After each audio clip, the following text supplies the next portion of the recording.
Baik, Bapak Ibu yang kami hormati, eh, Assalamualaikum warahmatullahi wabarakatuh.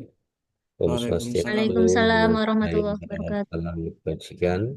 Yang kami hormati Widya Iswara Balai Diklat Keagamaan Semarang, eh, Bapak Ibu Panitia dan seluruh peserta kelompok 4 Latsar CPNS golongan 3 Kementerian Agama tahun 2025. Alhamdulillah pada pagi hari ini kita akan melaksanakan pembelajaran khusus hari ini adalah di kelompok 4. Sebelumnya kami informasikan bahwa terkait dengan perubahan jadwal itu kan ada eh, satu dua hal yang untuk pembelajaran kelompok angkatan 4 itu tidak bisa dilaksanakan di hari kemarin dan terpaksa karena beberapa pertimbangan harus dilaksanakan pada hari ini dan untuk pengampunya juga eh, karena satu dan lain hal eh, harus diganti ya. Kalau di jadwal kemarin adalah Dr. Mukhlis, tapi eh, untuk materi kali ini masih tetap dengan Widya Iswara yang bergelar doktor juga. Sudah hadir di tengah kita beliau Ibu Dr. Amiroh Ambarwati, SPDMA, yang akan mengampu materi pada pagi ini di kelompok 4.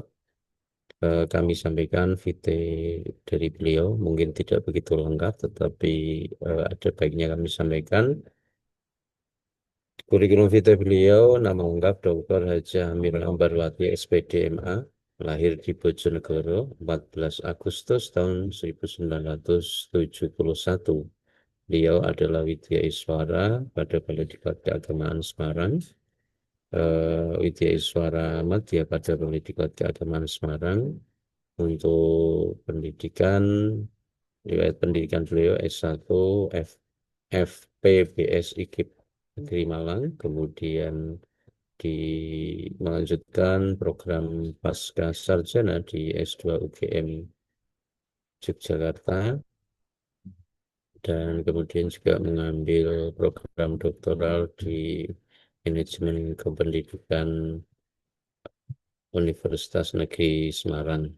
Sebelum menjadi Widya Iswara, beliau pernah menjadi seorang guru dan saat ini adalah Widya Iswara, tetapi beliau juga anggota dari tim pengembang kurikulum madrasah pada Kementerian Agama, kemudian juga instruktur nasional program PKB guru, kemudian instruktur nasional pendidikan inklusi, dan juga kalau di internal BDK Semarang beliau adalah pernah menjabat sebagai Ketua Tim Penjaminan Mutu dan juga pernah di luar beliau adalah seorang asesor untuk Badan Akreditasi Nasional Sekolah atau Madrasah.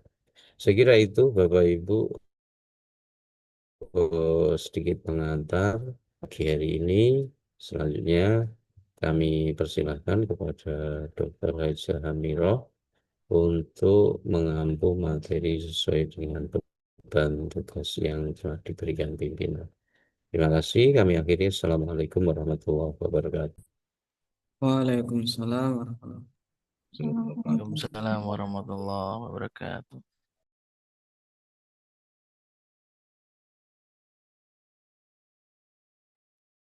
Baik, terima Monggo Bu kasih. Amin. Nggih, nggih. Baik, terima kasih Mas Nur dan eh, tim panitia yang membersamai. Ini ada juga Mas Rifai, nggih, adik-adik semuanya. Assalamualaikum warahmatullahi wabarakatuh. Selamat pagi, salam Waalaikumsalam sejahtera bagi kita warahmatullahi semua. wabarakatuh. Om Swastiastu, Shalom, Namo Buddhaya. Adik-adik sehat semua ya pagi ini. Alhamdulillah sehat Ibu. Alhamdulillah sehat Alhamdulillah Bu. sehat, Ibu. Oke, baik, nggih. Supaya lebih efektif waktu kita, maka segera kita mulai saja, nggih. Sesi pertemuan untuk agenda 1 di sinkronus pertama, ya, yang tadi sudah disampaikan oleh Pak Nurzaman sedianya sesuai dengan jadwal mestinya kemarin sore gitu. Tapi karena ada beberapa hal pada akhirnya eh, baru bisa dilaksanakan hari ini dan saya pada kesempatan kali ini menjalankan tugas dari pimpinan untuk bisa membersamai adik-adik. Untuk sesi berikutnya nanti akan ada info lanjut yang akan disampaikan oleh panitia. Nggih. Adik-adik ini semuanya minta tolong ini nama masing-masing bisa di rename, diberi satker tempat tugasnya. Apakah di madrasah, di KUA, di kampus atau di kantor dalam beberapa saat silahkan sambil di rename ya. Biar nanti saya bisa langsung tahu adik-adik tugasnya di mana gitu. Karena kalau untuk perkenalan nanti waktu kita malah tersita. Jadi saya berharap bisa langsung bisa mengetahui adik-adik tempat tugasnya di mana dari identitas yang dicantumkan. Gitu. Oke, baik. Adik-adik untuk pertemuan pertama ini, oke, ini sudah mulai. Saya lihat sebentar ya. Eh, ada dari Man 2, ada kalau yang kan Kemenak itu nanti minta tolong diperjelas ya. Di kantornya atau di KUA nanti eh, ini ada KUA, KUA lagi, KUA lagi. Kantor Kemenak itu berarti di dalam ya mungkin ada Prakom, Prahum atau perencana atau yang lain. Nggih. Man, ada Man lagi. Yang belum segera nggih, yang belum segera ini Mas Sus belum. Ya, Terus, sebentar gitu. oh ya, heeh. Nggih. Baik, jadi sudah sudah mulai di training.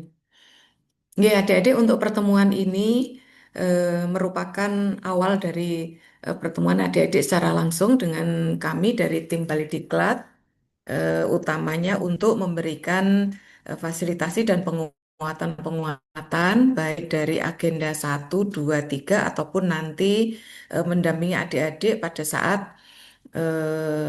sesi-sesi penugasan, ya. Semuanya sudah ikut MOOC, nggih? Sudah lulus semua ya di semua agenda. Ampun, Bu. Oke, Sudah, Bu. nggih.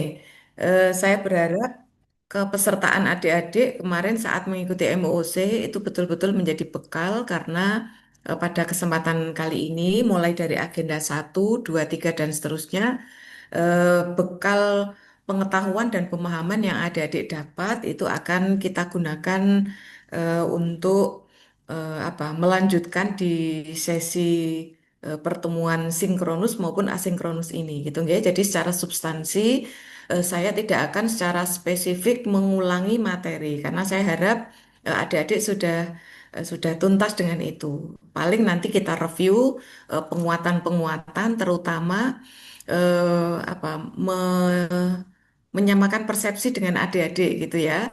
Seperti apa manfaat adik-adik mengikuti MOOC dan manfaat berikutnya sesungguhnya untuk apa gitu. Posisinya MOOC dan pengetahuan yang adik-adik dapat untuk pelatihan ini nanti bagaimana gitu ya. Baik, supaya lebih efektif, saya mau share screen saja langsung. Ya,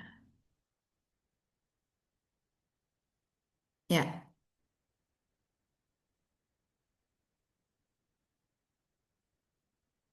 sudah terlihat ya adik-adik ya di layar laptop masing-masing. Oke, baik. Jadi kita kali ini masuk pada agenda 1, sinkronus yang pertama. Jadi di agenda 1 itu ada 2 kali pertemuan virtual ya, sinkronus adik-adik ya. Kemarin yang kita geser hari ini dan nanti insya Allah yang kedua adalah besok Kamis begitu ya. eh untuk agenda 1 ini, adik-adik, apa yang akan kita laksanakan di pertemuan kali ini kurang lebihnya nanti seperti ini ya. Untuk perkenalan, adik-adik tadi dari kami sudah diperkenalkan oleh Pak Nur Zaman, nggih. Sedangkan untuk adik-adik ini eh, untuk lebih mengefektif dan efisienkan waktu, saya cukup melihat saja dari identitas adik-adik di akun Zoom-nya itu ya. Kemudian nanti kami akan sekilas memberikan gambaran apa yang menjadi tujuan utama agenda satu khususnya di pertemuan satu ini ya. Jadi eh, saya akan sedikit memberikan gambaran termasuk nanti sedikit mereview apa yang sudah adik-adik dapat dari mengikuti MOC agenda satu gitu ya. Tapi nanti porsi waktu terbanyak kita hari ini adalah untuk memberikan pembekalan dan penjelasan tentang tugas yang perlu adik-adik kerjakan dan sebenarnya sudah mulai harus diupload kemarin gitu ya. Tapi tidak apa-apa, nanti adik-adik kerjakan hari ini dan kemudian nanti di-upload di BLC ya, karena kita belum bisa menggunakan Colabjar, maka nanti upload tugasnya itu adik-adik lakukan di BLC gitu ya. Baik, adik-adik. Sebagai informasi dulu, nggih. Jadi, adik-adik di pelatihan ini ada sejumlah konten gitu ya, yang nanti akan adik-adik dapat gitu, baik melalui MOC maupun dengan pertemuan-pertemuan virtual ataupun ada penugasan-penugasan di BLC gitu ya. Akan ada interaksi antara adik-adik dengan tim pengajar ya. Kesempatan kali ini kebetulan dengan kami gitu. Nah, pelatihan yang adik-adik ikuti itu saat ini adalah terkait dengan Latsar CPNS. Arahnya itu kurikulum yang disiapkan untuk ini yang atas nih adik-adik ya. Jadi untuk pembentukan karakter gitu. Maka berharap melalui materi-materi yang adik-adik pelajari dan dapatkan itu nanti targetnya adalah terkait dengan ini. Terkait dengan sikap perilaku bela negara gitu ya, kemudian nilai-nilai dasar PNS, kedudukan dan peran PNS dalam mendukung smart governance gitu ya, dan nanti akan ada masa atau waktu untuk habituasi dan itu di struktur kurikulum Latsar CPNS ini dikemas dalam agenda 1, 2, 3, 4 gitu. Dan nanti di masing-masing agenda itu antara satu dengan lain akan saling berhubungan adik-adik. Yang akan adik-adik dapat di agenda satu ini nanti menjadi pondasi untuk pelaksanaan habituasi gitu ya. Tapi nanti akan ada penajaman-penajaman, penguatan-penguatan dan menghubungkan dengan nilai-nilai dasar PNS, kemudian bagaimana peran dan kedudukan adik-adik di organisasi tempat tugasnya dan seterusnya gitu ya. Dan ke depan adik-adik juga akan mendapatkan pelatihan yang arahnya adalah untuk menguatkan bidang tugasnya gitu. Jadi kalau adik-adik guru ya nanti akan mendapatkan pelatihan tentang tugas-tugas sebagai guru. Kalau yang di KUA ya nanti akan mendapatkan tugas-tugas yang terkait ya, apakah sebagai penghulu atau yang menjadi penyuluh ya di kantor Kemenang, Prahum, Prakom dan seterusnya itu ya. Nah, fokus kita itu untuk yang Latsar dulu, untuk pertemuan kita sendiri, fokus pada agenda satu ya, adik-adik ya. Jadi agenda satu itu arahnya bagaimana adik-adik sebagai calon PNS diharapkan bisa memiliki sikap dan perilaku untuk melakukan bela negara gitu. Nah, sikap dan perilaku bela negara itu tidak dalam konteks bela negara terus seperti masa lalu gitu ya, seperti zaman penjajahan. Adik-adik menyiapkan senjata, terus berangkat perang, bukan itu. Karena saat ini kondisinya bukan dalam konteks itu gitu ya. Tapi adik-adik saat ini wujud bela negaranya harus dihubungkan dengan tugas-tugas profesi adik-adik begitu. Ya, jadi kalau adik-adik menjadi guru ya aksi bela negaranya ya dihubungkan dengan tugas sebagai guru. Kalau Anda sebagai penghulu, penyuluh, prakom, prahum atau mungkin ada yang dosen gitu ya, maka tugas-tugas Anda itulah wujud adik-adik melakukan bela negara. Nah, oleh karenanya, supaya saat adik-adik itu bisa melaksanakan dan melakukan bela negara dengan aksi dan sikap yang tepat, maka adik-adik perlu memiliki pengetahuan yang cukup, ya, tidak hanya pengetahuan saja, tapi juga memiliki wawasan kebangsaan yang tepat perspektifnya, begitu ya, dan adik-adik semua aktif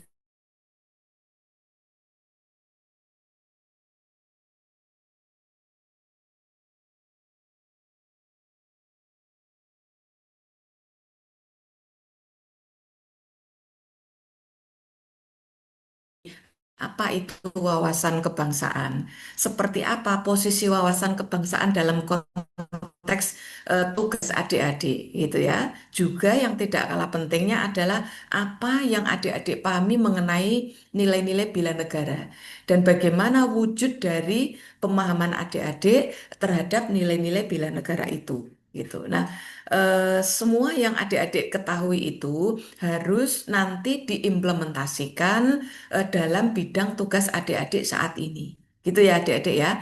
Sedangkan nanti bagaimana terkait dengan nilai-nilai dasar PNS dan seterusnya itu akan ada penguatan lebih lanjut di agenda 2, agenda 3 dan nanti tagihannya, aktualisasinya itu akan dilihat pada masa habituasi atau agenda 4. Gitu ya, gambarannya begitu adik-adik ya. Jadi hubungan antara agenda 1, 2, 3, dan 4. Nah, kita kali ini baru di apa namanya? Agenda 1. Untuk agenda 1 sendiri khususnya adalah ini tadi ya, target dari agenda 1 adik-adik bisa menunjukkan sikap perilaku bela negara. Dan rupanya seperti yang saya sampaikan tadi, sikap perilaku bela negara itu bukan tanpa ketentuan gitu ya. Ketentuannya tadi dibangun dari pemahaman adik-adik terhadap bagaimana seharusnya menempatkan wawasan kebangsaan itu sebagai perspektif adik-adik. Dan bagaimana nanti sikap adik-adik tadi, perilaku adik-adik sebagai bagian dari warga negara yang detailnya, realnya adalah sebagai entah guru, entah penghulu, entah penyuluh, itu sikap adik-adik harus bagaimana? Perilaku dan aktivitas harian adik-adik harus seperti apa, itu nanti harus dijiwai oleh nilai-nilai bela negara. Itu ya, adik-adik fokus kita nanti ke sana. Maka pada agenda 1 ini, target yang harus bisa adik-adik capai setelah mengikuti pembelajaran agenda 1 dan dikatakan berhasil itu jika adik-adik tahu, mau, dan mampu gitu ya. Tahu itu artinya ya punya bekal pengetahuan yang cukup. Tapi tidak cukup hanya tahu. Kalau hanya tahu berarti hanya teori saja gitu. Tapi pengetahuan yang adik-adik miliki atau dapat mulai dari mengikuti MOOC gitu ya. Kemudian nanti akan kita kuatkan mulai di pertemuan ini. Adik-adik harapannya kemudian mau dan mampu gitu ya. Mau itu artinya adik-adik punya tekad, punya komitmen, punya semangat, punya motivasi untuk pengetahuan yang diperoleh, pengetahuan yang didapat itu mau mengaplikasikan, mau mengimplementasikan, bukan implementasi yang tidak terarah. Tapi aplikasi atau implementasinya adalah sesuai dengan bidang tugas adik-adik masing-masing. Gitu ya. Ini kerangkanya. Nah, untuk itu sebelum nanti kita lihat apakah adik-adik memang sudah atau siap melakukan aksi bela negara sesuai dengan bidang tugas adik-adik, kita cek dulu nih, cek apa yang adik-adik dapat saat kemarin mengikuti MOOC ya, khususnya di agenda 1. Boleh silakan disampaikan adik-adik apa yang adik-adik pahami mengenai wawasan kebangsaan. Yuk, siapa yang mau menyampaikan? Apa sih sesungguhnya? Ini bukan tentang teori dan hafalan ya, tapi pemahaman adik-adik. Apa yang adik-adik pahami mengenai wawasan kebangsaan? Siapa mau menyampaikan? Boleh langsung Kak Risen. Oh ya, izin Oh, Bu. oh, oke, Mbak Ya, Ririn, ya. silakan. Itu kesadaran diri, kesadaran diri kita mengenai negara ya Bu, Mm-mm, pengetahuan terhadap negara, mm-mm, eh, dan itu bisa diwujudkan dengan tindakan kayak gitu. Jadi kesadaran kita tentang pengetahuan negara mm-mm, seperti itu. mm-mm. Dan Oke, baik. Ada ya, 2 poin ya. Jadi pengetahuan yang kemudian harus terhubung dengan kesadaran diri kita terhadap seperti apa negara kita, gitu ya. Baik. Ada yang mau menambahkan? Itu baru satu satu puzzle gitu ya. Bagaimana lanjutannya? Yuk, silakan. Izin Bu, Mas Sus, sekalian monggo. ya. Ya. Jadi untuk wawasan kebangsaan, pemahaman saya yaitu kita sebagai ASN harus bisa memahami keberagaman yang ada di Indonesia. Jadi dimanapun kita ditempatkan, kita harus bisa tahu karakter-karakter orang. Dengan tahu tersebut, kita bisa melayani dengan baik sesuai dengan karakter-karakter yang ada di tempat kita bekerja. Seperti itu. Oke, oke, ya. Jadi ini konteksnya sudah dispesifikan ya oleh Mas Sus ya. Jadi cara pandang terhadap bangsa kita itu tidak hanya cara pandang makro saja gitu ya. Karena tadi sudah saya berikan pengantar, Anda nanti dalam memandang bangsa kita itu ya harus sesuai dengan konteks bidangnya gitu ya. Maka konteks pengetahuan tentang bangsa kita, kata Mbak Sobo, Mbak Ririn ya, eh, bangsa kita itu seperti apa? Nah, konteks bangsa itu kalau versi Masus ya tempat tugas kita gitu. Negara kita itu beragam. Nah, gitu bangsa kita yang miniaturnya ada di tempat tugas kita itu beragam gitu. Beragam karakternya. Mungkin tidak hanya itu ya, Mas ya yang beragam ya. Mungkin cara kerjanya, cara pandangnya, cara bersikapnya. So, kita semua ini harus tetap bisa menjadi PNS, menjadi ASN yang bisa melakukan our best gitu ya, melakukan semua yang terbaik yang bisa kita lakukan. Sehingga cara kita melayani masyarakat, baik masyarakat internal tempat tugas kita maupun eksternal yang ada di luar kantor kita, itu kita tetap harus memberikan layanan yang terbaik gitu ya, layanan prima gitu. Oke, bagus. Ada lagi yang mau memberikan komentar atau tanggapan atau pemahamannya dengan perspektif yang berbeda mungkin? Saya Bu, Boleh. izin saya ingin menambahkan ya Bu, Mm-mm. menyambung tadi dari Mbak Ririn dan Mas Sus untuk Mm-mm. wawasan kebangsaan itu cara terhadap itu nanti dihubungkan dengan lingkungan. Mm-mm. Tadi sudah dijelaskan sama Mas Sus terdapat keberagaman. Nah, Mm-mm. keberagaman diri satu sama cipta persatuan dan kesatuan. Terjadi perpecahan. Seperti Oke, Mbak kok rada putus-putus ya Mbak ya? Koneksinya nggak Oh iya Bu, stabil. putus-putus Oh, ya. oh, agak putus-putus itu. Ya, poin pentingnya tadi, Berarti dari awal, boleh, boleh, boleh, boleh. Poin-poinnya aja deh. Apa tadi? Cara pandang. aduh, Halo, Mbak Zura di mana itu posisinya? Kok di belakang banyak orang itu? Di ruang apa itu? Di ruang guru, ruang apa itu? ya ini dia. Ya wes, kalau sinyalnya nggak stabil nggak apa-apa. Tapi sudah tertangkap tadi sekilas-sekilas apa yang disampaikan ya. Jadi satu bahwa namanya saja wawasan. Wawasan itu gitu ya, aspek itu. Cara kita melihat keluar dalam lingkup terbatas maupun lingkup luas gitu ya adik-adik ya. Memandang orang-orang di sekitar kita, memandang lingkungan kita, memandang masyarakat kita, memandang bangsa kita yang kondisinya itu ternyata beragam gitu ya. Dan ragamnya ya sangat variatif gitu. Mau dipotret dari berbagai aspek pun keragaman itu sebuah keniscayaan, gitu ya adik-adik ya. Dan yang lebih penting adalah bukan sekedar kita mampu melihat saja, tapi setelah melihat, setelah mengetahui, maka implikasi atau konsekuensi melekatnya seperti apa gitu. Rupanya keragaman itu menagih, meminta kita masing-masing sebagai individu harus bisa bersikap secara tepat. Itu ya adik-adik ya. Bisa bersikap secara arif supaya perbedaan dan keragaman tadi itu bukan kita lihat sebagai energi negatif, bukan kita lihat sebagai pintu awal perpecahan, perselisihan, benturan-benturan, konflik gitu ya. Tapi harus kita sikapi sebagai sebuah hazanah, sebagai sebuah kekayaan, sebagai sebuah aset yang tentu harus kita kelola gitu. Betul ya adik-adik ya? Sehingga seseorang yang memiliki perspektif atau cara pandang yang luas, kalau wawasannya luas, mestinya perilakunya, sikapnya harus arif, harus bijak, gitu ya adik-adik ya.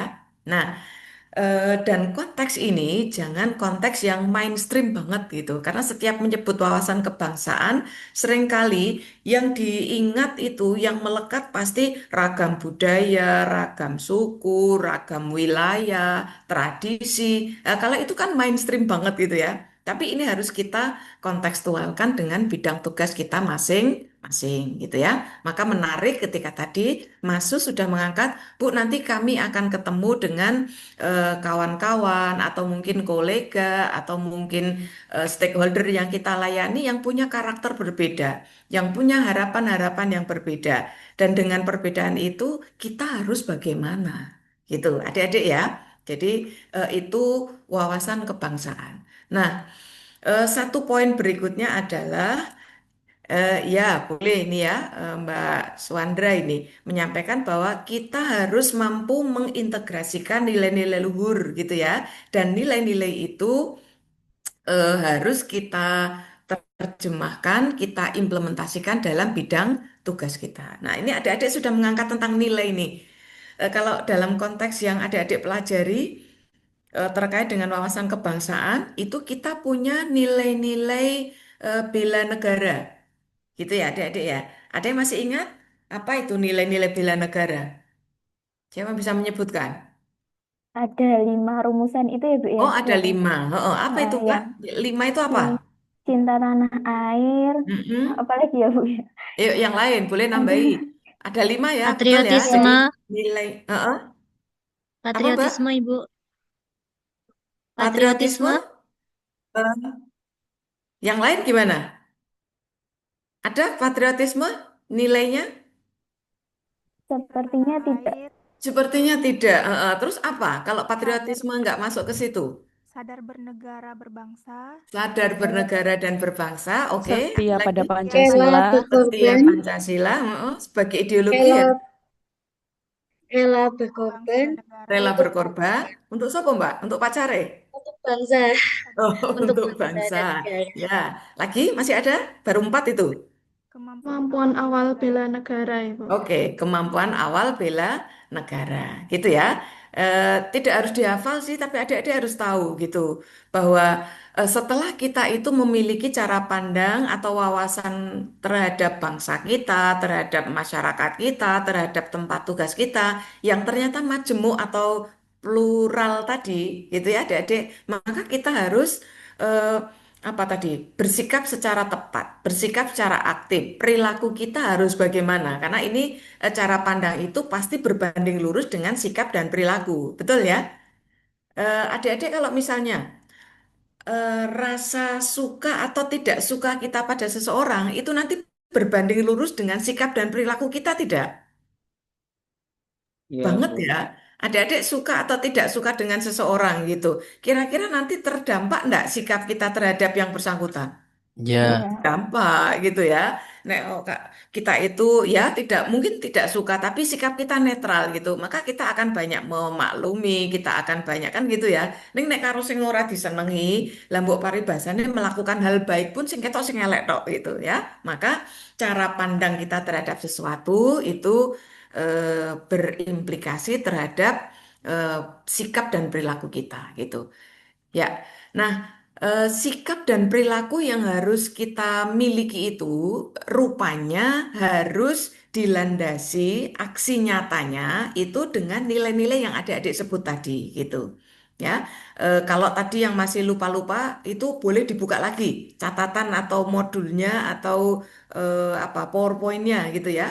Eh, Coba adik-adik lihat itu ya, karena nggak harus dihafal. Eh, Masing-masing nilai itu dia punya indikator nilai apa tidak, adik-adik? Ada indikator nilainya enggak? Ayo, nek lali dibuka meneh catatane. Ada Bu, cuma Ada ya, cek dulu ya. Ada, Bu. ada ya. Coba ada berapa itu jumlah indikator nilainya? Indikatornya berapa masing-masing? Yang indikator untuk apa nilai cinta tanah air ada berapa? Ada 6, Bu. Ada 6. Oke, terus untuk yang indikator 4 nilai yang lain masing-masing berapa? Ada yang 5. Ada yang Ada yang 5, 5, ada ya. yang 5 lagi. Ayo, berapa?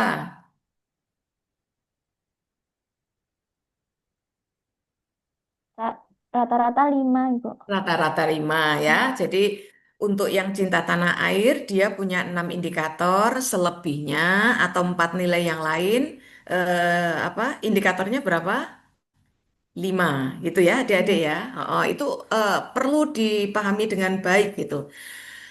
Coba sekarang kita lakukan cek apa ya pemahaman adik-adik di dalam apa nilai-nilai bela negara tadi.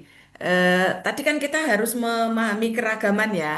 Coba sekarang boleh adik-adik berikan contoh keragaman yang ada di Indonesia dan ternyata keragaman itu ketika tidak dipahami secara tepat maka akan muncul dampak negatif. Nah, coba boleh diberikan contoh dampak negatif dari tidak tepatnya cara pandang seseorang terhadap keragaman yang ada. Siapa yang menyampaikan? Contoh kasus umum. Ya, Bu. Boleh, Mas, silakan. Izin beberapa waktu lalu ya, Bu, Mm-mm, sekitar di wilayah Jogja itu ya, Bu, mm-mm, ada kelompok masyarakat dari timur, saudara kita, Papua mm-mm, sama mm-mm, Madura kayak itu, Bu. mm-mm, Itu mm-mm. berselisih sampai kontak fisik itu, Bu. Oh, Ya, berselisih sampai kontak fisik. Oke. iya. Oke ya. Nah, itu kan karena tadi ya tidak memahami bahwa sesungguhnya kita itu memang beda suku, beda tempat asal wilayah kita gitu. Tapi sesungguhnya kita itu saudara gitu ya. Nah, menghadapi situasi atau fenomena yang begitu, kita yang mestinya memiliki wawasan yang tepat, itu sikap kita harusnya bagaimana, adik-adik? Sikap ketika menemukan ada kasus atau kejadian seperti itu, sikap kita harus gimana? Ayo, misalnya adik-adik nih, ketika adik-adik misalnya kebetulan tinggal di daerah dekat situ, maka apa yang adik-adik akan lakukan gitu? Mas Wawan kira-kira piye kuwi? Mau pas ndelalah ning gone kono ana tawuran ngono kuwi, terus Mas Iya, Wawan arep ngopo kuwi? lapor polisi, Bu. Lapor polisi gitu ya. Ya, Nah, resiko mergo nak nek ikut, ngatasi Bu. dhewe malah dadi korban ngono ya. Iya, Bu. Ya, oke, baik. Itu langkah pertama. Nah, ketika Mas Wawan melakukan aksi, itu kan berarti Mas Wawan bertindak itu toh, melakukan aksi itu. Nah, aksi Mas Wawan untuk lapor polisi itu landasannya apa, Mas? Coba cari. Ngopo kok tidak melakukan sendiri dan kenapa kok tidak dilapor ke? Kenapa kok Mas Wawan nggak memilih pergi wae golek selamat wae gitu? Mengapa itu? Ya, itu sudah beberapa poin, Bu. Yang pertama, Sudah saya beberapa poin. menyelamatkan diri itu tadi sendiri. Jelas ya. Supaya Terus? tidak melebar kemana-mana juga, Mm-mm. segera Mm-mm. panggil aparat yang berhak untuk melerai itu. Karena polisi Oke, kan harus baik. mengayomi.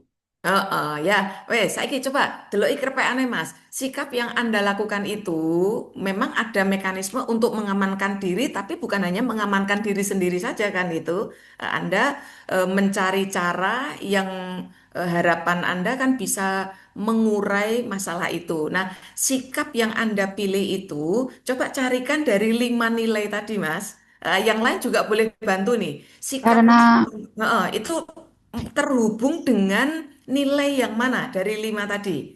karena Dari mematuhi peraturan. nilainya yang mana sih, Mbak? Baru nanti dari nilainya golei indikatornya. Sadar berbangsa Sadar dan bernegara. berbangsa dan Sadar bernegara. berbangsa dan bernegara. Ya. Oke, dibutir indikator yang mana? Menghargai dan menghormati keanekaragaman suku, agama, ras, dan antar golongan. Oke, menghargai keragaman antar suku. Selain itu karena cara bersikap kita itu berarti kita paham dan menghormati suku yang lain. Tapi tentang sikapnya tadi loh, menjaga biar tidak ada Menjalankan, korban, lapor uh, polisi, itu kan aksi nyatanya di bagian itu. ya, Heeh. menjalankan Kemampuan hak awal bela negara. Partisipasi menjaga kedaulatan.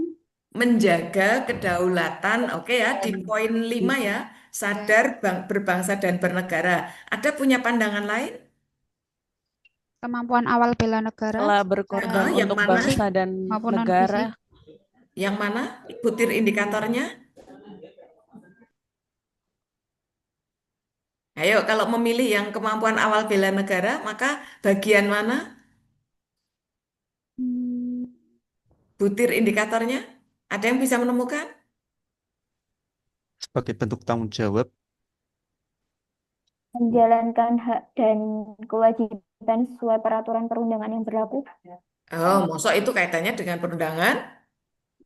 Enggak ya? yakin akan Pancasila sebagai ideologi negara. Yo, enggak nyambung, aja dipaksa-paksa. memiliki rasa Ah, tanggung yang jawab lebih nyambung itu tadi ya, tentang yang berpartisipasi Partisipasi menjaga kedaulatan bangsa dan negara. Nah, gitu ya toh. Karena tadi negara kita itu andai kata dibiarkan, itu korban semakin banyak, akhirnya masyarakat merasa terancam, kan begitu ya. Oke, baik. Maksudnya begini adik-adik.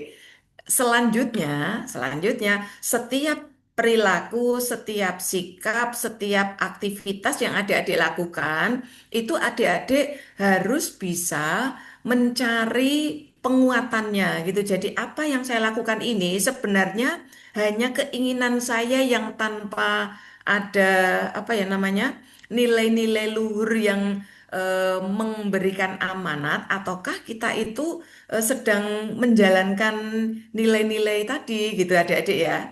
Nah ini maksudnya begini, nanti adik-adik setelah ini akan diminta untuk menghubungkan semua yang adik-adik lakukan itu dengan nilai-nilai tadi. Jadi adik-adik itu sesungguhnya sedang bersikap yang suka-suka sendiri, ataukah adik-adik itu sesungguhnya sedang melaksanakan sikap atau sedang bersikap dan menunjukkan perilaku sebagai warga negara yang baik gitu ya. Itu tadi konteksnya luas. Sekarang konteks di tempat tugas adik-adik. Kita buat contohkan gitu. Contohkan ada keragaman seperti apa yang nanti ternyata itu berdampak terhadap kualitas output layanan yang tidak sesuai harapan. Yuk, siapa bisa memberikan contoh? Adik-adik di tempat tugasnya sudah bergabung berapa minggu nih?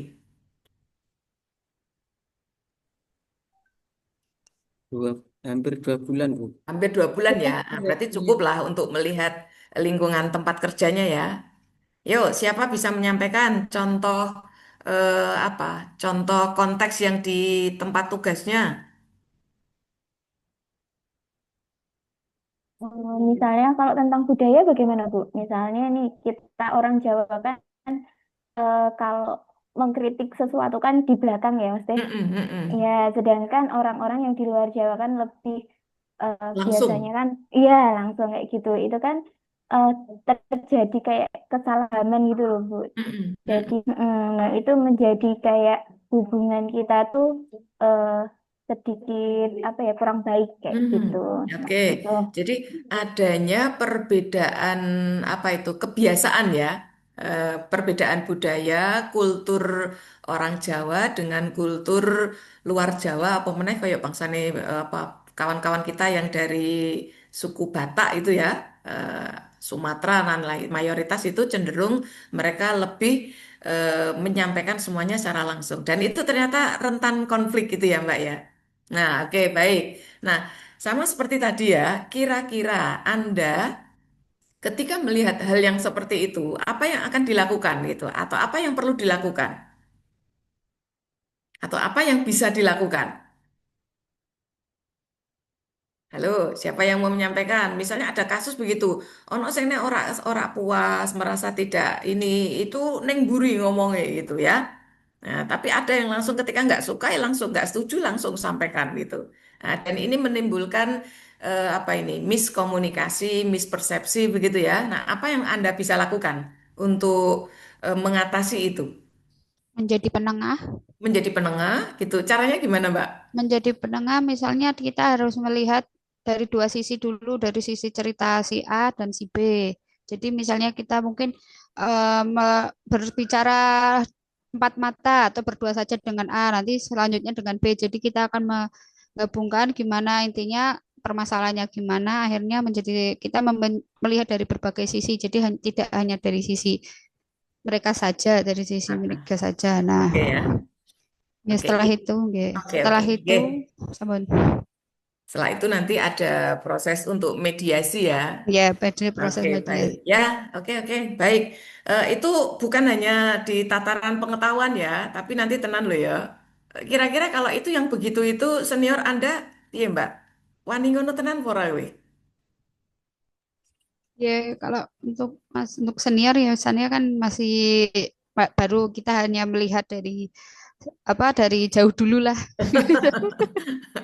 Ya, melihat saat yang tepat ya Mbak ya. Kita tetap harus arif gitu. Jadi setelah Ya, kita tahu itu ya tentu kudu golek selai gitu ya. Nggak bisa kita asal merasa itu. Jadi kita ini memang sedang membawa nilai-nilai, tapi cara kita juga harus tepat gitu ya adik-adik ya. Karena seringkali niat baik, pikirannya apik, kalau caranya nggak tepat, tibone iki dadi ora apik gitu ya. Maka kita perlu hati-hati. Nah, sikap kita, cara berpikir kita itu sesungguhnya ya tadi karena kita itu punya perspektif yang luas, perspektif yang apa ya, yang lebih bisa memahami secara arif kondisi-kondisi tadi dan sikap kita yang kemudian menjadi konsekuensi atau implikasi dari cara kita memandang tadi itu harus dijiwai dengan 5 nilai-nilai tadi. Gitu ya adik-adik ya. Dan pemahaman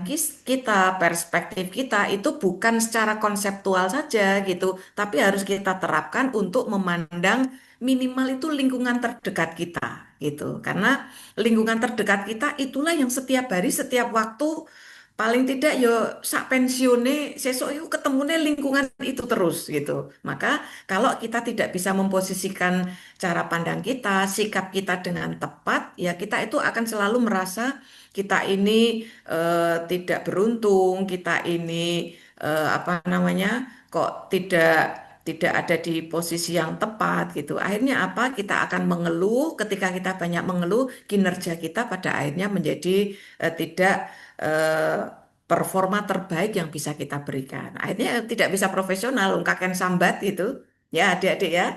Jadi ini poin penting itu. Oke, baik. Saya lanjut ya. Itu poin pentingnya terutama di situ gitu ya. Bukan hanya sebagai teori-teori murni, tapi wawasan kebangsaan itu manfaat utamanya ya di bagian ini gitu. Kalau poin lebih luasnya ya apapun yang nanti akan mengganggu bangsa kita itu kita harus berupaya dengan kemampuan kita untuk selalu menjaga, melindungi gitu ya, dalam konteks yang diperluas gitu. Oke, baik, saya lanjut. Nah, sekarang adik-adik, karena tadi sudah sedikit sekilas adik-adik saya ajak untuk mencari menekan konteks salah baik dalam lingkup luas maupun dalam lingkup tempat tugas adik-adik. Maka setelah ini ya.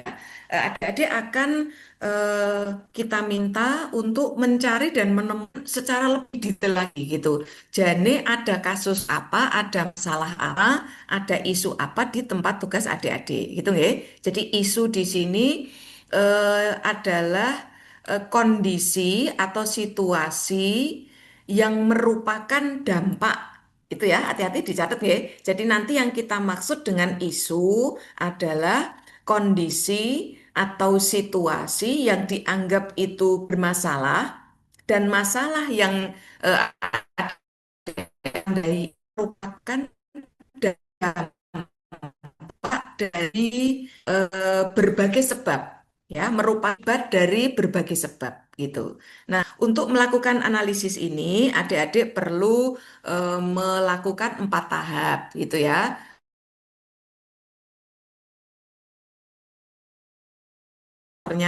Atau dengan atasan langsungnya, boleh juga dengan rekan kerjanya gitu ya, untuk bisa menemukan dan mengenali janjinya tempat tugas kita itu ada masalah apa.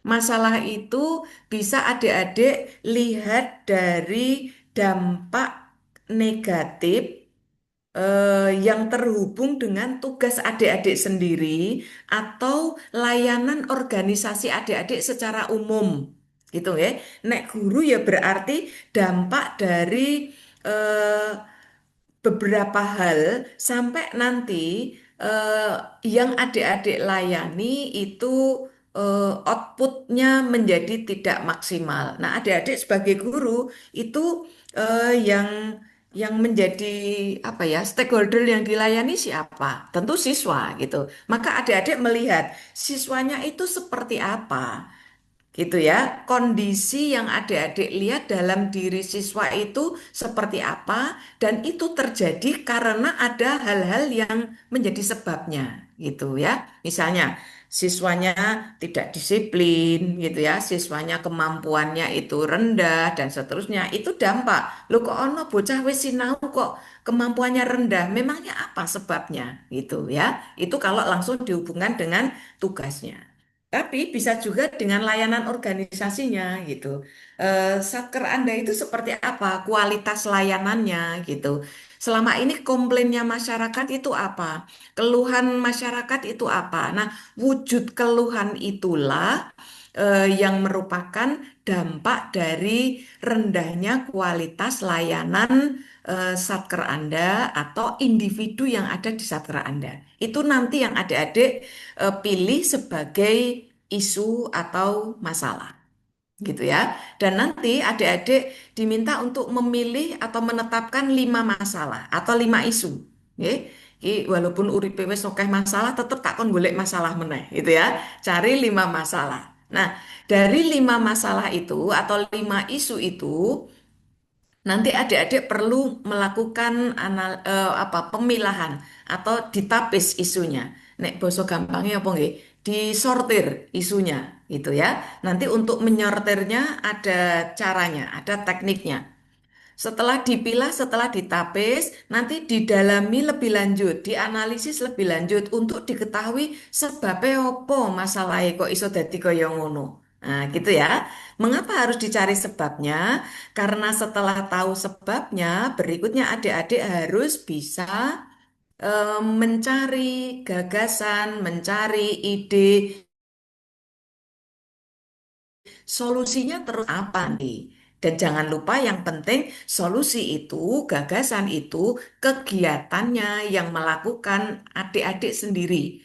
Maka nanti kalau mencari isu dan mencari gagasan penyelesaiannya, pastikan yang berada di wilayah kewenangan adik-adik, gitu ya. Jadi misalnya nih, ada pembelajaran yang tidak optimal. Salah satu sebabnya karena gurunya itu ceramah tok, tidak pernah menggunakan media-media apa meneh media yang berbasis teknologi. Nah, ketika dicari tahu sebabnya, maka dia mencantumkan sebabnya karena tidak ada dan belum pernah ikut pelatihan. Terus Anda memberikan solusi, berarti solusinya harus ada pelatihan. Nah, itu tidak di wilayah Anda.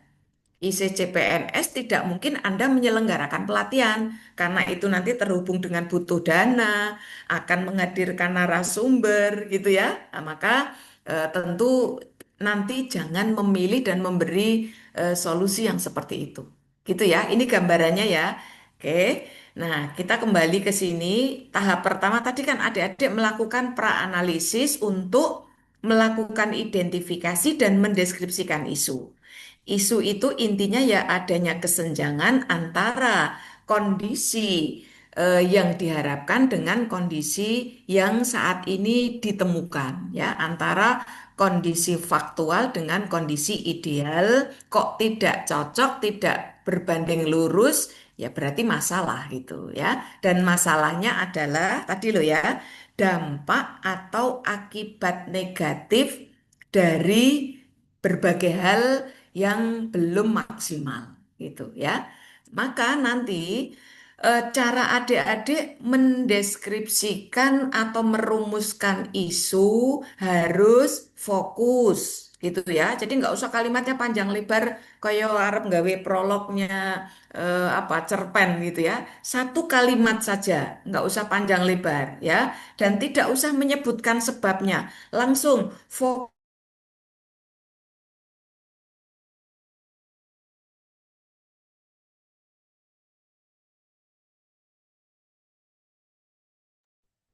Koneksi terputus itu.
Em, Mohon maaf Bapak Ibu, barusan di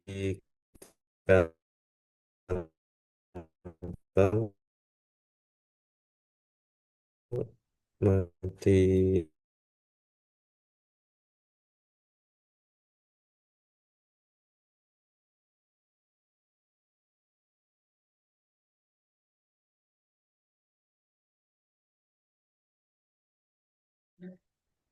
Mohon maaf Bapak Ibu, barusan di kantor kami mati lampu, mungkin Niro terpental.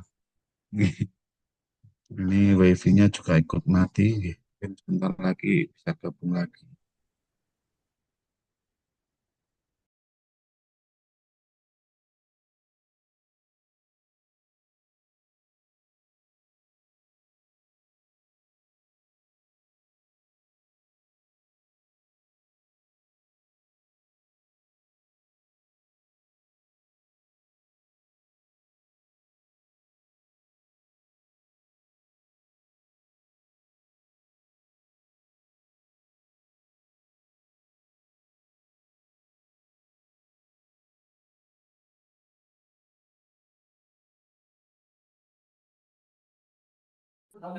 Mohon ditunggu sebentar.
Bentar ya adik-adik ya, ini tadi terlempar saya.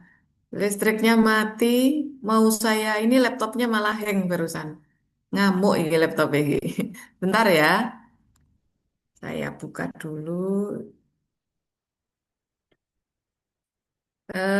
Sambil nunggu saya buka file, adik-adik begini, bahwa untuk isu itu nanti adik-adik harus mencari isu di tempat tugasnya dan pastikan isu yang nanti akan adik-adik angkat itu kalau dicari solusinya yang memberi solusi dan melakukan harus adik-adik sendiri gitu ya. Ini penting yang harus digarisbawahi ini.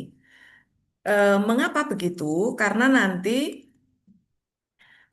apa yang adik-adik rancang itu, itulah yang besok akan dilakukan selama masa habituasi. Nah, gitu ya. Jadi harus yang sesuai dengan bidang tugasnya, ya. Sebentar, ini udah ketemu, tak share screen lagi. Tadi sampai apa ya? APKL sudah belum tadi? Terakhir bisa mendengar suara saya sampai apa, adik-adik? Sebelum saya terpental. Sampai nomor 1 tadi, Bu. Oh, baru nomor 1 ya? Iya. Oh, ya ya. Oke, situ Bu. Sampai ini ya tadi ya. Nih, Bu, tak ulang dari sini ya. Eh, Bentar, bentar.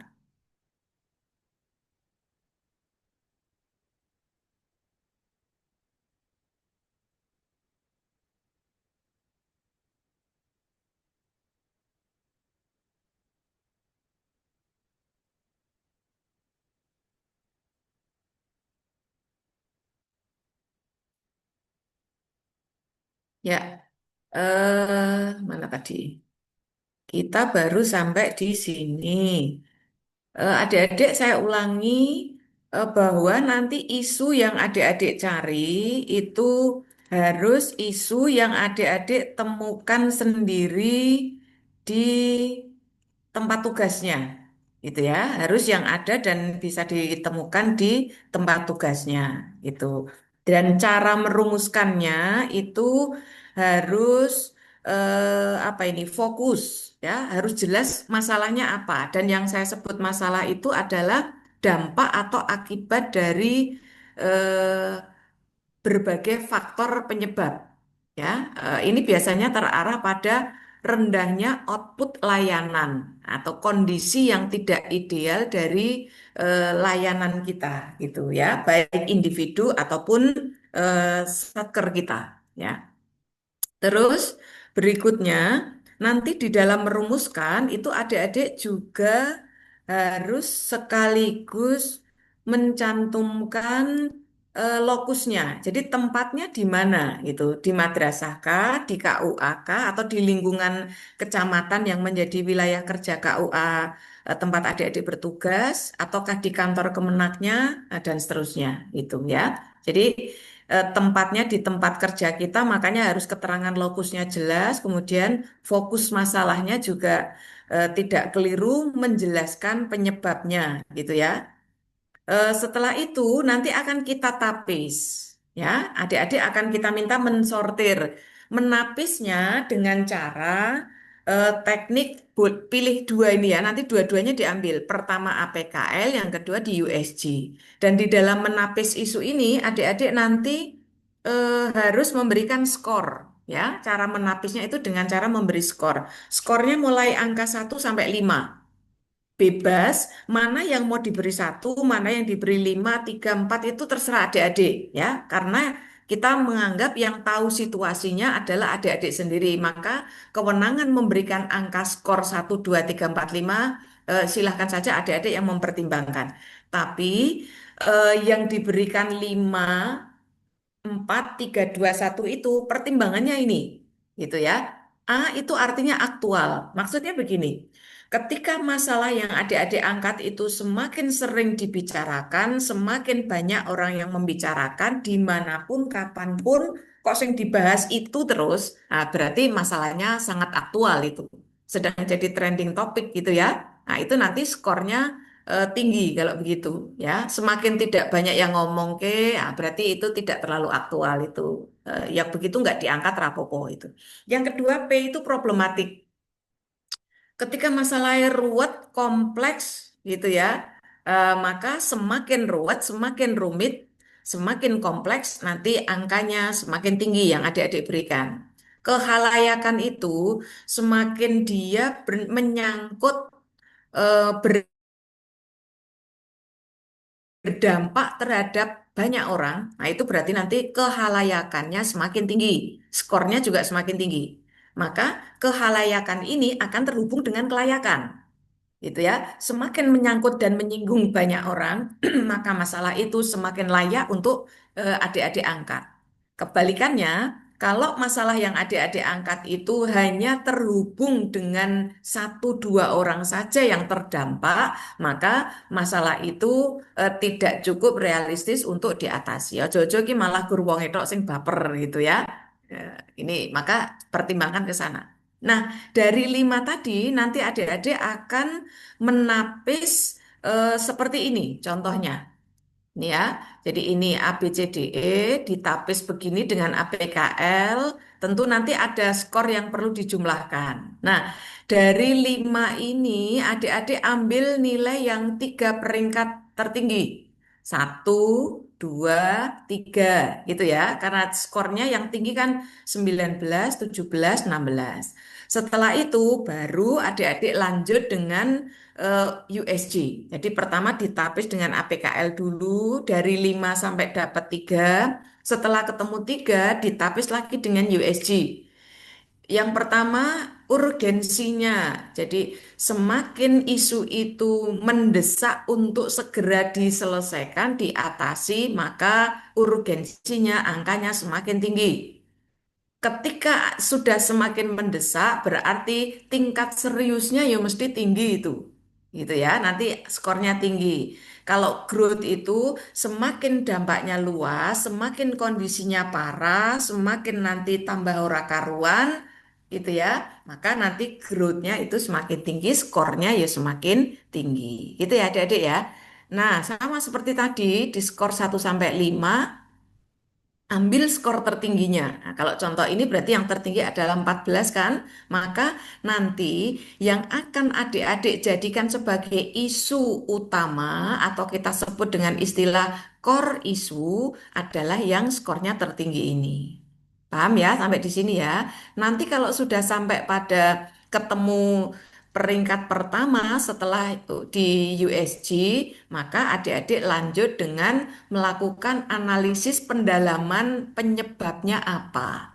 Nah, rupanya untuk mencari penyebab itu, teknik analisis yang kita pakai adalah yang ini, adik-adik, fishbone, gitu ya. Jadi fishbone itu merupakan sebuah teknik analisis untuk mengetahui sebab dari masalah itu apa. Gitu adik-adik ya. Tadi kan saya sampaikan yang dianggap masalah adalah dampak atau akibat dari sebuah kondisi mengapa kok terjadi. Nah, kemengapaannya, sebabnya kita cari tahu dengan menggunakan fishbone gitu ya. Namanya saja fish ikan, yo gambare kok yo iwak gitu. Nah, kurang lebih nanti gambarnya begini. Diagramnya seperti ini. Ada kepala ikannya gitu ya. Ini tulang yang di tengah. Ikan itu kan di tengah ada tulang tengah itu adik-adik ya. Nah, ini nanti ada apa ini tulang-tulang yang lebih kecil, lebih tipis, posisinya di kiri kanannya gitu ya. Dan fishbone ini nanti harus diberi panah gini adik-adik ya. Orang mau sekedar ini tok tapi harus ada panahnya. Nah, perspektif untuk melihat sebab itu diwakili dengan panah-panah ini. Ya, panah ini nanti mau dilihat dari aspek atau faktor apa, sebenarnya banyak teori ya adik-adik. Nah, cuma nanti untuk kita kali ini, kita menggunakan aspek atau faktor penyebab dari men itu orangnya gitu ya. Terus berikutnya metode atau cara kerja si orang-orang yang ada di situ gitu ya. cara beraktivitasnya, cara kerjanya, dan macam-macam. Terus material atau tools ini nanti kita jadikan satu ya, material atau tools. Mengapa terjadi kondisi seperti ini? Memangnya orang-orangnya bagaimana? Mengapa terjadi seperti ini? Memangnya caranya selama ini seperti apa? Mengapa terjadi seperti ini? Memangnya alat-alatnya, bahan-bahannya, kelengkapannya, sarprasnya seperti apa selama ini? Mengapa terjadi kondisi seperti ini? Memangnya nanti di sini satu lagi milieu atau environment, lingkungannya koyo ngopo, budayanya bagaimana, kondisinya seperti apa yang tercipta selama ini. Gitu ya adik-adik ya. Ini sebabnya, karena sebab-sebab ini maka terjadilah seperti ini. Gitu nggih. Jadi dengan diagram ini kita menjadi tahu masalah bukan sebab. Nah, maka nanti tidak boleh ya ada yang nulis belum optimalnya sarana prasarana di kantor mana. Nah, nek ngono berarti Anda sedang bicara tentang sebab itu, sebab dari aspek material. Gitu ya adik-adik ya. Kurangnya pelatihan atau belum optimalnya, oh Anda berarti bicara tentang metode gitu. Oke ya. Nah, nanti penyebab itu carinya jangan cuma satu, cari yang banyak. Gitu ya. Mencari penyebab itu sampai kita tidak perlu bertanya lagi, itu maksudnya apa? Detailnya bagaimana? Orangnya bagaimana? Apa yang dia lakukan? Nah, itu nanti di sini ya. Nah, kalau sudah, jadi ini panahnya harus jelas ya. Ini panah diarahkan ke sini. Ketika ada yang belum jelas, maka kita perjelas lagi untuk memperjelas penyebab ini diberi panah ke sini gitu ya. Jadi untuk fishbone ini sampai orang atau Anda tidak perlu bertanya lagi iki karepe opo, iki sebabnya opo gitu ya. Sampai tidak ada lagi pertanyaan yang bisa kita lontarkan. Nek sudah, Anda nanti memberi tanda dari sekian sebab yang kita bisa temukan itu, yang bisa kita atasi, yang bisa kita lakukan intervensi untuk mengurai masalah itu bagian mana yang ada di kewenangan adik-adik. Sing iso dilakoni nggo sing ngendi solusinya. Nah, Anda beri tanda begini. Nek wis berdasarkan tanda ini, adik-adik berikutnya diminta mencarikan gagasannya. Gitu ya. Nah, gagasannya nanti tentukan 5. Di antara 5 itu, masing-masing 5 itu langkahnya apa supaya bisa dilakukan ya. Pertama harus apa, dua apa, tiga apa. Kegiatan kedua, pertama apa, dua apa, tiga apa, dan seterusnya. Gitu ya. Oke. Setelah itu, eh, untuk ini tadi masalahnya harus pakai kalimat negatif tadi ya. Kemudian ini tugas Anda, nanti silakan cek di BLC gitu ya. Eh, Tugas adik-adik itu ini. Sedikit lagi setelah ini nanti kalau mau ada yang ditanyakan silakan ya. Nah ini ini untuk tugas individu ya adik-adik ya. Tugas individu. Ini penjelasannya ya, adik-adik melakukan analisis isu, ya nanti dianalisis dengan APKL, dianalisis dengan Fishbone gitu ya. Termasuk ini ada tugas adik-adik menentukan indikator bela negara dari ide gagasannya tadi. Kan tadi ada 5 toh. Nah 5 ide itu terhubung dengan nilai 5 bela negara tadi apa gitu ya. Terus nanti dihubungkan dengan indikator yang mana. Setelah itu adik-adik juga perlu membuat jurnal agenda ya. Jurnal agendanya itu apa yang adik-adik dapatkan, apa yang adik-adik rasakan ya, baik terkait dengan pengetahuan, sikap selama mengikuti sinkronus asinkronus. Direkam dalam bentuk suara gitu ya, maksimal 3 menit ya, kurang boleh tapi jangan lebih. Kirim dalam bentuk MP3 nanti diupload di BLC gitu ya. Ketentuannya ini ya untuk yang membuat analisis isu tadi sampai dengan solusi gagasan dan menghubungkan dengan nilai-nilai bela negara apa ini ya papernya itu A4 ya. Fontnya menggunakan Times New Roman ya, size-nya 12, spasinya 1,5. Nek ono tabel itu spasinya satu saja. Tapi nanti kalau untuk fishbone biar bisa satu kali tampilan maka font boleh diperkecil ya, 10 boleh gitu. Jadi jangan sampai membuat fishbone itu tidak bisa terdisplay dalam satu kali tayang gitu ya, adik-adik ya. Ini nanti eh, tabelnya ya, tabel untuk melakukan APKL. Terus nanti dari sini adik-adik menemukan 3 ranking. Nah, tiganya itu nanti dibawa ke sini. Kemudian nanti setelah itu di dianalisis dengan apa fishbone gitu ya. Nanti masalah utama atau yang ranking tertinggi dari USG-nya masukkan ke sini. Nah, adik-adik nanti mencari sebabnya. Men-nya itu apa? Neng ojo digawe A, B, C, D begini loh ya. Ini maksudnya apa?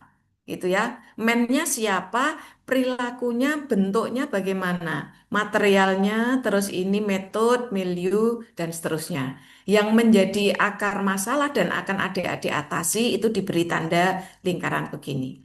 Wes, nanti berikutnya gagasannya gitu ya. Terus nanti ini untuk apa yang adik-adik jadikan sebagai gagasan pemecahan masalah, masalahnya apa. Nah, itu aksi adik-adik ya, itu terhubung dengan nilai bela negara yang mana di butir indikator yang mana. Oke, adik-adik, itu ya untuk penjelasan tugas dan nanti silakan dikerjakan dan diupload sesuai dengan batas waktu yang ada di BLC di kelas adik-adik. Oke, baik. Silakan sekarang kalau ada yang perlu ditanyakan. Ada atau tidak? Sudah cukup? Ada Bu. Oh, ada. Ya, boleh. Bu, Kalau tidak ada, kita akhiri. untuk yang fishbone tadi tugasnya dibuat seperti ikan itu, tulisannya di situ atau gimana Bu? Oh, Cek Mas, tak dudohno contoh sing konco-konco kemarin membuat ya. Sebentar. Biar Anda ada gambaran ya. Mana ya?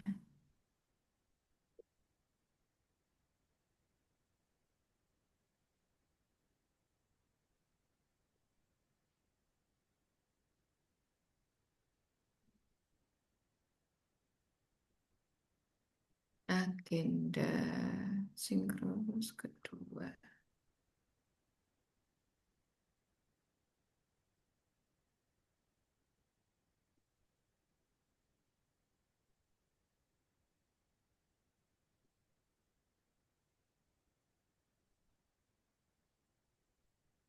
Bentar, saya carikan ya.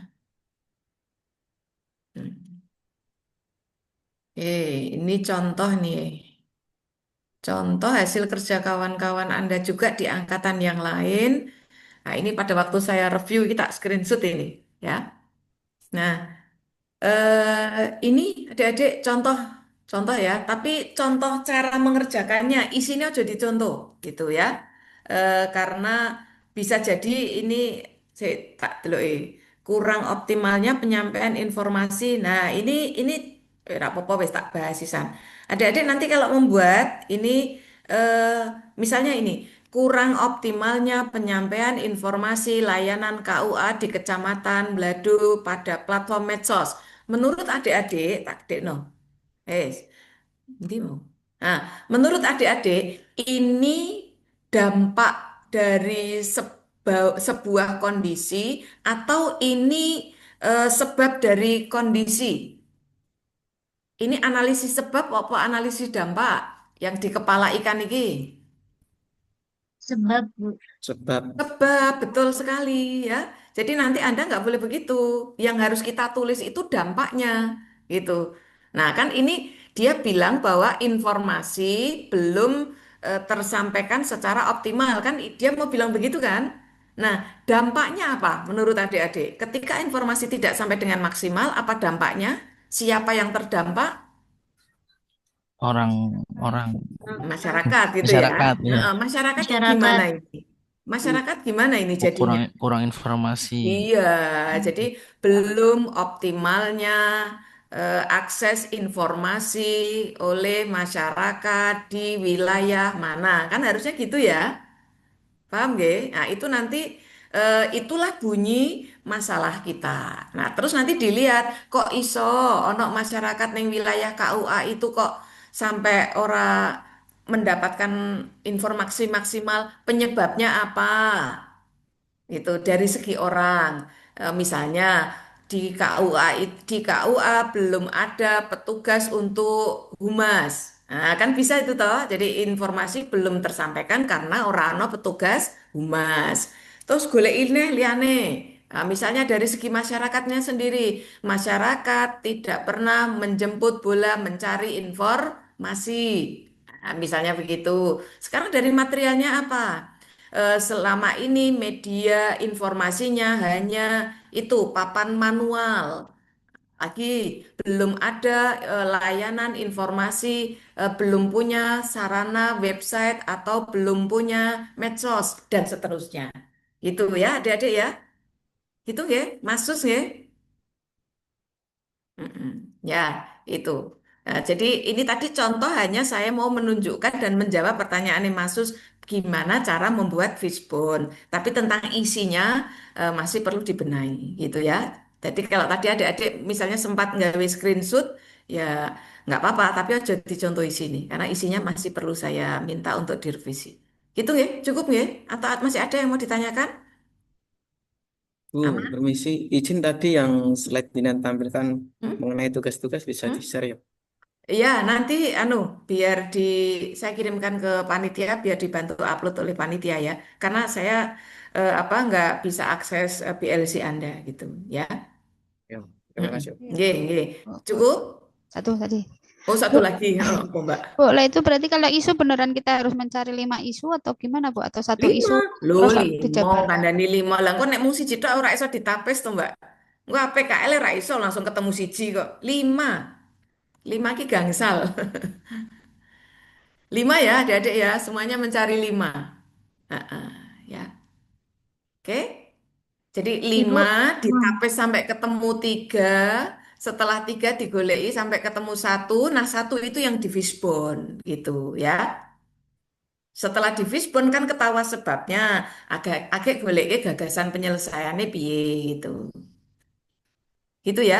Bu, maaf, ulangi lagi, Bu. Saya Oh, tadi ulangi lagi. koneksinya terputus. Iya, enggak ini kan direkam toh, nanti rekamannya kan diupload di BLC kan, tapi ya nggak apa-apa. Mbak harus lima. Ya, lima. Karena lima itu engkau mbok APKL, di APKL ketemu tiga yang ranking tertinggi, setelah itu di USG ketemu satu yang tertinggi, agak di apa tadi Fishbone, Fishbone golek ke solusi gagasannya apa gitu. Gagasannya lima ya. Oke, clear? Bu, Ya, satu nanti lagi. dipelajari lagi ini Zoom-nya, rekaman Zoom-nya. Oh iya. Apa, Mbak? Ibu, mohon bertanya satu lagi.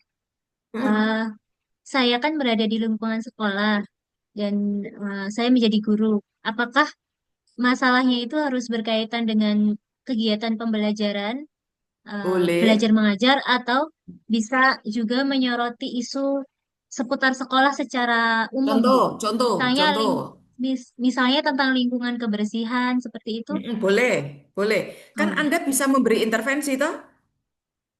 Yang penting pikiran kita nanti gini, ketika ada masalah kebersihan dan itu memang perlu diatasi. Nah, nanti Anda bisa ikut ambil peran untuk memberi solusi tidak? Dan solusinya itu Anda yang melakukan gitu loh, Mbak. Intinya itu. Jangan sampai Anda memberikan solusi tapi bukan Anda yang mau melakukan atau terhubung dengan butuh anggaran, menghadirkan orang lain, Anda nggak iso. Jadi solusinya goleki sing nanti Anda lah yang melakukan. Kata kuncinya di situ. Oh, cukup? ya baik, Bu. Terima kasih.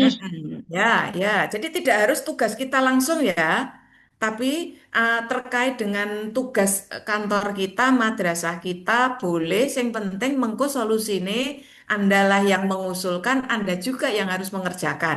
Ora iso, oh aku nemu solusinya nyoba, iki solusinya garapen. Nggak bisa begitu.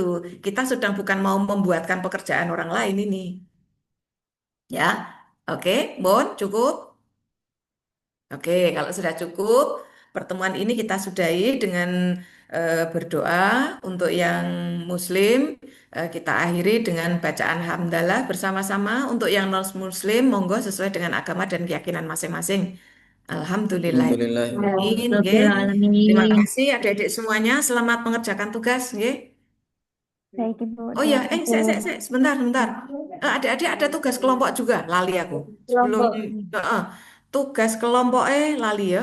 Tugas kelompoknya itu ada dua macam, ya. Yang pertama, Anda membuat video. Jadi ini dibagi dua kelompok. Ada kelompok A, kelompok B. 10 orang ini ya. Kelompok pertama membuat video tentang wawasan kebangsaan, kelompok satunya lagi membuat video tentang bela negara. Nanti cara videonya itu kompilasi, jadi masing-masing orang mencari video tentang tema itu, terus dikelompokke, dikompilasi dalam bentuk MP4 gitu ya. Durasinya jangan lebih dari 5 menit, kurang boleh. Nanti di-upload ke channel YouTube atau ke Drive, linknya yang dikirimkan. Gitu ya.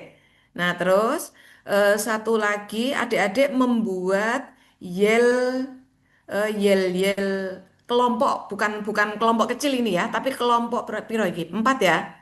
Nah, ini tugas 10 orang ini nggawe yel-yel dan skenario untuk role play gitu ya.